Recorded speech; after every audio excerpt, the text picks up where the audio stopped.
Hello everyone, कैसे हैं आप सब। आज की इस वीडियो में हम कवर करेंगे हमारा क्लास 8 हिंदी का चैप्टर नंबर 1, जो कि हमारी एक पोयम है ध्वनि। इसके जो कवि हैं वो हैं हमारे सूर्यकांत त्रिपाठी निराला। इसमें हम दो चीज़ें कवर करेंगे। एक तो हम इस कविता के जो शब्द और अर्थ होते हैं वो देखेंगे, और दूसरा हम इसके अभ्यास के प्रश्नों को भी देखेंगे। तो चलो शुरू करते हैं। पहला जो हमारा शब्द है वो है मृदुल। मृदुल होता है कोमल, मुलायम। हमारा नेक्स्ट जो शब्द है वो है पात। पात मतलब पत्ता। और उससे आगे है गात। गात मतलब शरीर।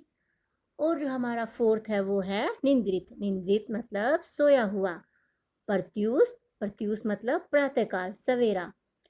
तंद्रालस। तंद्रालस होता है नींद से अलसाया हुआ, अर्थात आलस्य से भरा हुआ। लालसा। लालसा होती है कुछ पाने की चाह हमारी, कुछ पाने की हमारी इच्छा होती है, उसी को हम क्या कहेंगे, उसको बोलेंगे हम लालसा। अब हम इसके जो प्रश्न है अभ्यास के उनको देखते हैं।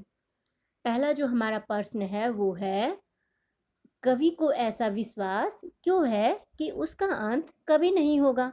कि जो कवि हैं उनको ऐसा क्यों लगता है या उनको ऐसा यकीन क्यों है कि जो उनका अंत है वो कभी नहीं होगा। इसका उत्तर है, कवि को ऐसा विश्वास इसलिए है क्योंकि अभी उसके मन में नया जोश व उमंग है। जो कवि हैं उनके मन में क्या है, उनके मन में बहुत सारा नया जोश और उमंग है।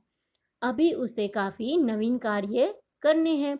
नवीन कार्य मतलब अभी उनको और भी बहुत सारे नए नए जो काम हैं वो करने हैं। वह युवा पीढ़ी को आलस्य की दशा से उभारना चाहते हैं। और जो कवि हैं वो जो हमारी युवा पीढ़ी है, जो हमारे युवा हैं उनको क्या करना चाहते हैं, जो उनमें आलस्य भरा हुआ है, उनकी जो ये स्थिति है आलस्य वाली, उससे वो उनको उभारना चाहते हैं। किनको, युवाओं को। इसीलिए कवि को ऐसा विश्वास है कि उनका जो अंत है वो कभी नहीं होगा या कभी नहीं हो सकता है। और जो हमारा प्रश्न नंबर 2 है वो है, फूलों को अनंत तक विकसित करने के लिए कौन कौन सा प्रयास करना है हमें। भाई फूलों को जो अनंत तक हमें विकसित करेंगे ना, मतलब जिसका कोई अंत ना हो, अनंत मतलब जिसका कोई अंत ना हो, वहां तक विकसित करने के लिए हमें क्या करना होगा, हमें करना होगा, फूलों को अनंत तक विकसित करने के लिए कवि उन्हें कलियों की स्थिति से निकालकर खिले फूल बनाना चाहता है। अर्थात जब वो विकसित होंगे तभी तो वो जो उनकी जो नेक्स्ट जो स्टेज है उस पर पहुंचेंगे ना। इसीलिए जो कवि है उनको फूलों को अनंत तक विकसित करने के लिए कवि उन्हें कलियों की स्थिति, मतलब जो फूल जो खिलने से पहले जो उनकी जो एक स्थिति होती है ना, उससे निकालकर खिले हुए फूल बनाना चाहता है। कवि का मानना है कि उसके जीवन में वसंत आया हुआ है।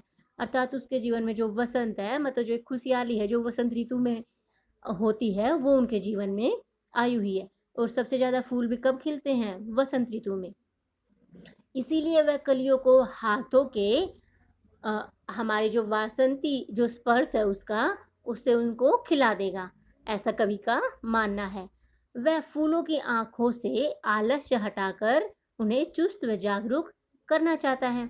और जो हमारा कवि है वो फूलों को, मतलब जो आलस्य की जो उनकी स्थिति है, वो जो कलियों में छुपे हुए हैं वहां से उनको हटाकर चुस्त व जागरूक वो करना चाहता है। प्रश्न नंबर 3, कवि पुष्पों की जो तंद्रा और आलस्य दूर हटाने के लिए क्या करना चाहता है। जो कवि है वो जो पुष्पों की जो तंद्रा है, अर्थात जो नींद आने से जो पहले की जो हमारी स्थिति होती है आलस्य वाली, उसको हटाने के लिए कवि क्या करना चाहते हैं। वो कहते हैं, कवि पुष्पों की तंद्रा और आलस्य दूर हटाने के लिए उन पर अपना हाथ फेर कर उन्हें जगाना चाहते हैं, तथा कलियों को प्रभात के आने का संदेश देना चाहते हैं। प्रभात क्या होता है, प्रभात होता है हमारा सवेरा। वो उनको सवेरे का अर्थात सुबह का वो जो उनको संदेश है देना चाहते हैं। अब हमारा है प्रश्न नंबर 4, वो है, वसंत को ऋतुराज क्यों कहा जाता है। अर्थात जो हमारी वसंत जो ऋतु है ना, उसको ऋतुओं का राजा क्यों कहा जाता है। वसंत ऋतु में ना तो जो हमारी वसंत ऋतु होती है उसमें ना तो अधिक ठंड पड़ती है और ना अधिक गर्मी। मतलब एक अच्छा सा मौसम हमारा रहता है। पेड़ पर नए नए पत्ते आने लगते हैं, चारों ओर हरियाली छा जाती है और जो नए नए फूल हैं वो कलियों से निकलने लगते हैं अर्थात खिलने लगते हैं। इसीलिए वसंत को ना कवि ने ऋतुराज कहा है, ऋतुओं का राजा। अब हमारा जो लास्ट प्रश्न है, प्रश्न नंबर 5, वो है वसंत ऋतु में आने वाले त्योहारों के विषय में जानकारी एकत्रित कीजिए, मतलब इकट्ठा कीजिए। और किसी एक त्योहार पर हमें क्या लिखना है? हमें लिखना है निबंध, मतलब प्रस्ताव। अब इसका जो उत्तर होगा वो होगा वसंत ऋतु का वो फाल्गुन, चैत्र और वैशाख माह के आरंभिक दिनों, अर्थात जो हमारा जो मार्च और अप्रैल का जो मंथ होगा ना, उनमें जो वसंत ऋतु का वो जो समय होता है। इसकी अवधि लगभग 2 महीने की होती है। इस ऋतु में कई त्योहार मनाए जाते हैं। जो हमारी वसंत ऋतु है ना, इसमें हमारे बहुत सारे जो त्योहार हैं वो मनाए जाते हैं, जैसे कि वसंत पंचमी, हमारा महाशिवरात्रि, और एक जो हमारी होली है वो भी इसी ऋतु में, जो हमारे यही जो मंथ्स हैं मार्च और अप्रैल, इन्हीं में मनाई जाती है। आपको कैसी लगी वीडियो कमेंट करके ज़रूर बताना। अगर अच्छी लगी हो तो इसको लाइक शेयर कर देना। Thank you.